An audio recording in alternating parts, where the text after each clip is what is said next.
कभी कभी ना जो कहानियां ऊपर से बहुत सीधी सादी लगती हैं, असल में उनके पीछे एक बहुत ही गहरा और कह सकते हैं उलझा हुआ राज छिपा होता है। तो आज हम एक ऐसी कहानी को परत दर परत खोलेंगे। ये कहानी एक छोले कुलचे वाले की लव स्टोरी से शुरू होती है, लेकिन देखते ही देखते एक खतरनाक क्राइम थ्रिलर बन जाती है। तो कहानी की शुरुआत होती है सोमू से। एक बंदा है जो शामनेर गांव में आता है और उसकी आवाज में एक ऐसा जादू है कि कोई भी उसकी तरफ खिंचा चलाए। पर बात यह है कि ये सिर्फ छोले कुलचे बेचना नहीं था, ये तो विश्वास खरीदने की एक कला थी। लोगों का पेट भरना और फिर उनका भरोसा जीतना, ये एक बहुत बड़े प्लान का कह लीजिए पहला कदम था। तो चलिए कहानी के पहले हिस्से में चलते हैं, एक स्वादिष्ट धोखे की शुरुआत, और देखते हैं कि सोमू ने अपना ये जो कवर था वो कितनी चालाकी से तैयार किया।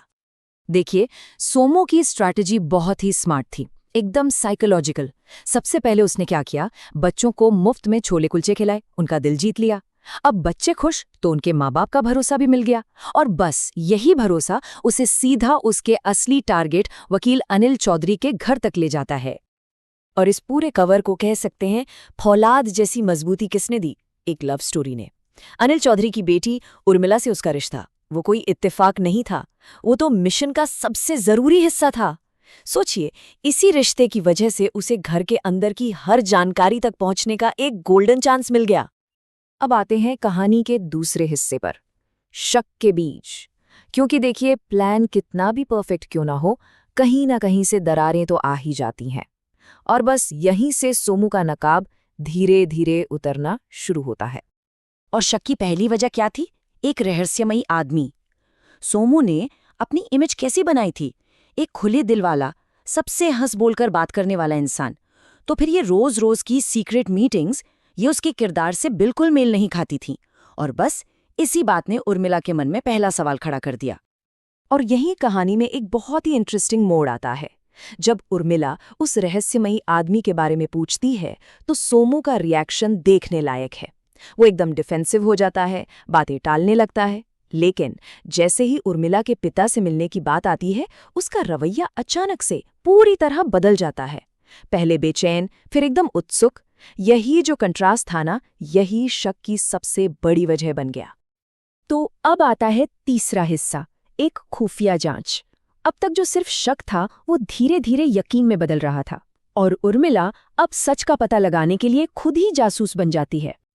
अब उर्मिला सिर्फ महसूस नहीं कर रही थी, वो बाकायदा सबूत जोड़ रही थी। एक के बाद एक चीज होती है। पहले उसे बाज लिखा हुआ एक नोट मिलता है, फिर एक पार्टी में वो सोमू को अपने पिता के कमरे से निकलते हुए देख लेती है। मतलब हर घटना एक पजल के टुकड़े की तरह थी, और इन टुकड़ों को जोड़कर जो तस्वीर बन रही थी वो बहुत खतरनाक थी। सिर्फ एक छोटा सा शब्द, बाज, बस यही वो एक सुराग है जो आगे चलकर पूरे केस की गुत्थी सुलझा देगा। सोचिए, कागज के एक छोटे से टुकड़े पर लिखा ये शब्द इस पूरी पहेली का सबसे सबसे जरूरी हिस्सा बन जाता है। अब देखिए, होता क्या है ना कि जब हमारे पास जवाब नहीं होते तो हम कहानी बनाने लगते हैं। उर्मिला के साथ भी यही हुआ। उसके पास अजीब अजीब घटनाएं तो थीं, लेकिन कोई पूरी कहानी नहीं थी। तो उसकी सहेली ने उसे एक कहानी दे दी कि सोमू एक धोखेबाज है जो उसके परिवार के पैसों के पीछे पड़ा है। भले ही ये कहानी गलत थी, लेकिन उस वक्त के लिए ये एकदम फिट बैठ रही थी। और बस यही सोचकर वो एक बहुत बड़ा कदम उठा लेती है। तो वो सोमू के घर की तलाशी लेती है, और वहां उसे रसोई में एक छिपी हुई दराज के पीछे एक गुप्त रास्ता मिलता है। ये एक ऐसी खोज थी जो इस बात का पक्का सबूत थी कि यहाँ कुछ तो बहुत ज्यादा गड़बड़ है। और यही रास्ता कहानी को उसके सबसे शॉकिंग मोड़ पर ले जाने वाला था। और अब हम पहुंचते हैं चौथे हिस्से पर, चौंकाने वाले सच का खुलासा। क्योंकि उस गुप्त कमरे में सोमू का राज नहीं खुला, बल्कि उर्मिला की अपनी दुनिया का जो सच दफन था वो सामने आ गया। और उस गुप्त कमरे में जो सच सामने आया, उसने तो उर्मिला की पूरी दुनिया ही पलट कर रख दी। जिसे वो एक सीधा साधा छोले कुलचे वाला समझ रही थी, वो असल में एक स्पेशल फोर्स एजेंट निकला, एजेंट विक्रम। और जिस पिता को वो एक सम्मानित वकील मानती थी, वही निकला कहानी का असली विलन, एक खूंखार क्राइम लॉर्ड, बाज।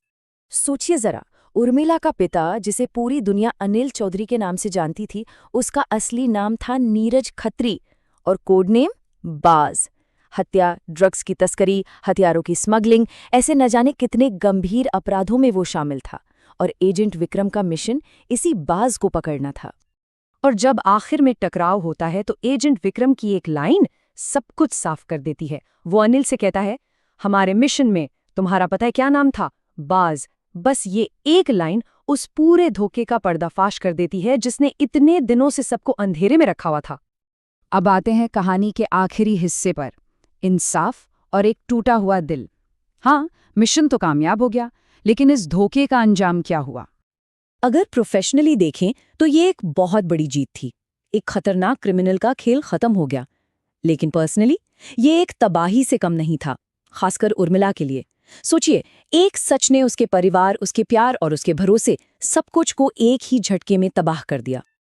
और यहीं पर यह कहानी हमें एक बहुत बड़े सवाल के साथ छोड़ जाती है कि जब इंसाफ के लिए इस हद तक धोखा देना जरूरी हो जाए तो उसकी असली कीमत क्या होती है। एक अंडरकवर मिशन की कामयाबी के पीछे जो पर्सनल तबाही होती है, क्या उसे जायज ठहराया जा सकता है? और जब सच को बाहर लाने के लिए झूठ का ही सहारा लेना पड़े तो उस इंसाफ की असली कीमत आखिर चुकाता कौन है?